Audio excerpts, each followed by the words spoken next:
Welcome to Not Milk Never Milk. Subscribe if you're lactose intolerant.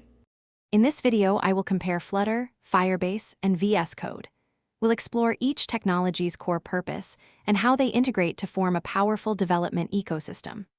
Flutter is a UI toolkit for building beautiful, natively compiled applications across mobile, web, and desktop from a single codebase. Firebase offers a comprehensive suite of backend services, while VS Code is a popular, lightweight code editor. Understanding their individual strengths and combined synergy is key for modern app development.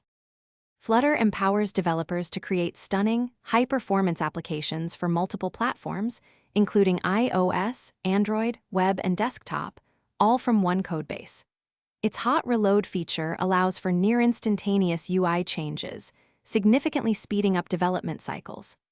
With Dart as its language, Flutter provides an expressive UI framework, ensuring your applications look and feel native, offering a consistent user experience across diverse devices.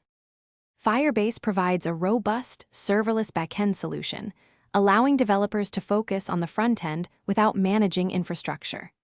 It offers essential services like authentication, real-time databases, cloud storage, and cloud functions, simplifying complex backend tasks.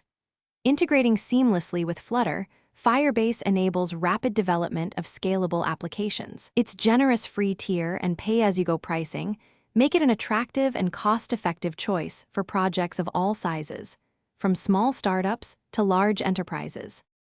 VS Code serves as the central hub for your Flutter and Firebase development.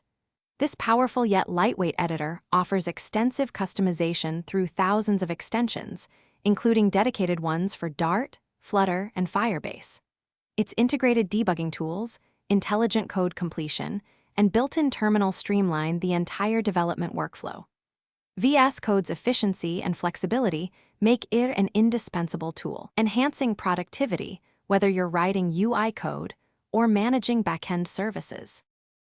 Thanks for watching. If this was helpful, leave a like and consider subscribing. See you next time.